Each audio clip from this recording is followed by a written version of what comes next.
नमस्कार दोस्तों। आज हम लोग बात करेंगे एज्योर स्टोरेज के डिजास्टर रिकवरी और स्टोरेज अकाउंट फेल ओवर के बारे में। चलिए शुरू करते हैं।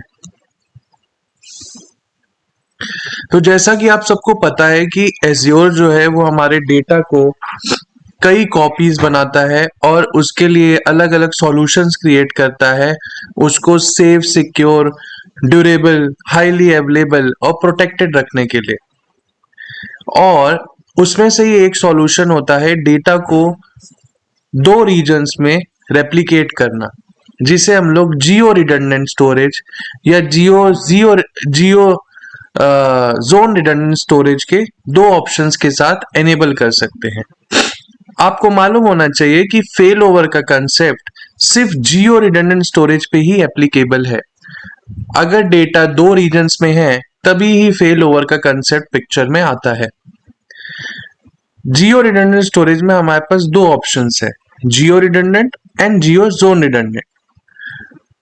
फेल ओवर में क्या होता है कि डेटा जो आपका प्राइमरी एंड पॉइंट होता है, जो कि है हमारा प्राइमरी रीजन, वो अगर किसी वजह से अनअवेलेबल हो जाता है तो हम फेल ओवर को इनिशिएट करते हैं।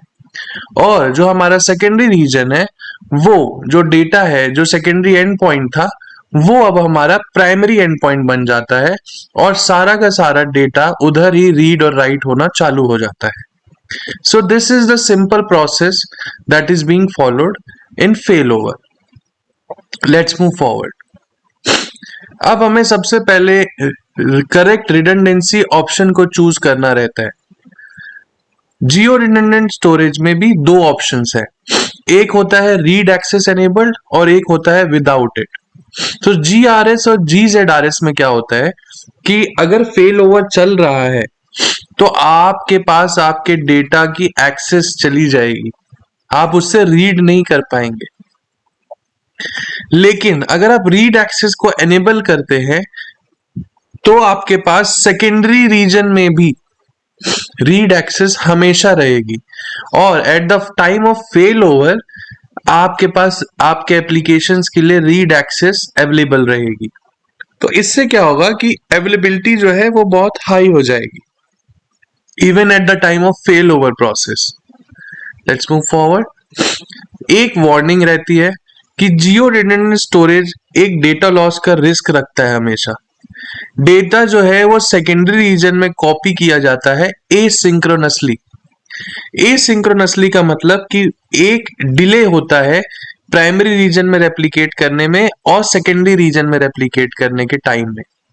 और अगर एक आउटेज इसी दौरान हो जाती है तो जो राइट ऑपरेशन प्राइमरी रीजन में हुए हैं, अगर वो सेकेंडरी रीजन में रेप्लिकेट नहीं हुए तो डेटा लॉस हो सकता है अगर आप फेल ओवर करते हैं सेकेंडरी पे। Let's move forward. अब हम लोग समझते हैं कि अकाउंट फेल ओवर प्रोसेस कैसे होती है।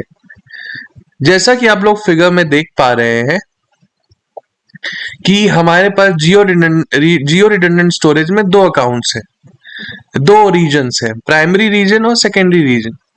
सबसे पहले जो यूजर है वो प्राइमरी रीजन में ही डेटा को रीड और राइट करता है और सेकेंडरी रीजन में एज्योर रेप्लिकेट करता है।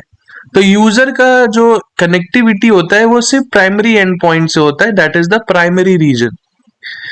अब अगर एक सिनारियो बनता है जहां पे प्राइमरी रीजन जो है अनअवेलेबल हो जाता है, जैसा कि आप देख पा रहे हैं यूजर के पास से रीड और राइट एक्सेस चली जाती है प्राइमरी रीजन की और सेकेंडरी रीजन में रेप्लिकेशन भी रुक जाता है, तब फेल ओवर पिक्चर में आता है और कस्टमर जो है कस्टमर इनिशिएटेड फेल ओवर को यूज करता है। तो जब कस्टमर इनिशिएट करता है फेल ओवर तो प्राइमरी रीजन जो है सिंस इट इज अनअवेलेबल, सारा का सारा जो एंड पॉइंट होता है DNS जो होता है वो अपडेट होके सेकेंडरी एंड पॉइंट पे चला जाता है फ्रॉम प्राइमरी। तो अब रीड और राइट ऑपरेशंस जो है वो डायरेक्टली सेकेंडरी रीजन्स में होने लगते हैं क्योंकि प्राइमरी रीजन जो है वो लॉस हो चुका है, इट हैज बीन लॉस्ट। तो अब यूजर की डायरेक्ट कनेक्टिविटी जो है वो सेकेंडरी रीजन से होती है और during the process of fail over अगर आपने रीड एक्सेस भी एनेबल कर रखा है तो आपके पास सेकेंडरी रीजन का रीड एक्सेस हमेशा रहता है। Let's move forward. कुछ इंपॉर्टेंट थिंग्स हैं, जो चीजें हैं जो आपको मालूम होनी चाहिए फेल ओवर या रेप्लिकेशन या डिजास्टर रिकवरी सॉल्यूशन से रिलेटेड। जब फेल ओवर हो जाता है तो जो सेकेंडरी एंड पॉइंट, जो हमारा सेकेंडरी रीजन में फेल ओवर होता है, तो जो न्यू प्राइमरी बनता है वो हमेशा LRS रिडंडेंसी का होता है। ठीक है, LRS से फिर से उसको जियो रिडंडेंसी बनाने में कॉस्ट और टाइम दोनों लगता है। जो डेटा लॉस होता है वो इसीलिए होता है क्योंकि सेकेंडरी रीजन में एसिंक्रोनस डेटा रेप्लिकेशन होता है। उसके बाद अगर आपको ये समझना है कि डेटा लॉस के कितने चांसेस हैं, तो आपको मालूम होना चाहिए लास्ट सिंक टाइम प्रॉपर्टी के बारे में। ये वो लास्ट टाइम होता है जब सिंकिंग की गई होती है, और इसके बाद अगर आपने कोई राइट ऑपरेशन किया है और उसके बाद सिंक नहीं हुआ सेकेंडरी रीजन से, तो उतना डेटा का लॉस हो सकता है आपको। Let's move forward. अब बात करते हैं फेल बैक के बारे में। सपोज करिए आपने प्राइमरी रीजन से सेकेंडरी रीजन में फेल ओवर कर लिया है और आपका जो स्टोरेज अकाउंट की रिडंडेंसी है वो LRS हो चुकी है। आप क्या चाहते हैं कि फिर से वही कॉन्फ़िगरेशन को यूज स्थापित करना, दैट इज प्राइमरी वही रहे मेरा प्राइमरी और सेकेंडरी सेकेंडरी बन जाए। ठीक, अभी जो है फेल ओवर के बाद secondary region is the primary और LRS है, तो आप सबसे पहले क्या करेंगे, उस LRS को GRS में या GZRS में as per your requirement convert करेंगे। कन्वर्ट करने के बाद अब फेल ओवर करेंगे, तो 2 बार फेल ओवर जब होगा तो फिर से वही जो कॉन्फ़िगरेशन थी स्थापित हो जाएगी। क्या होगा, फेल ओवर के बाद जो आपका प्राइमरी अकाउंट बनेगा वो वही प्राइमरी होगा जो सबसे पहले था, लेकिन इस बार उसकी जो रिडंडेंसी होगी वो होगी LRS।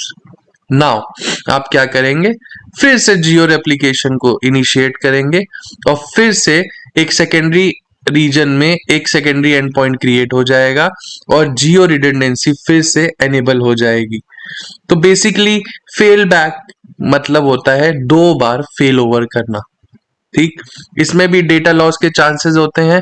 अगर फाइल सिंक सिंक टाइम जो है आपने वैलिडेट किया है और उसके बाद कोई राइट ऑपरेशंस हुए हैं, तो आपका पूरा का पूरा डेटा जो रेप्लिकेट हुआ है वही रहेगा और राइट ऑपरेशन जो सिंक के बाद हुए हैं वो लॉस हो सकता है। आपको ये मालूम होना चाहिए, एक बार आप जब फेल ओवर इनिशिएट कर देते हैं तो आपका जो प्राइमरी रीजन होता है उसका पूरा का पूरा डेटा खत्म हो जाता है और सेकेंडरी रीजन में ही जो डेटा है वो आपका प्राइमरी बन जाता है। सो थैंक्स अ लॉट, आपको बहुत बहुत धन्यवाद, आपने ये वीडियो देखा और मैं आशा करता हूँ कि इससे आपकी नॉलेज में कुछ इंक्रीज हुआ। और please like and subscribe. Thank you.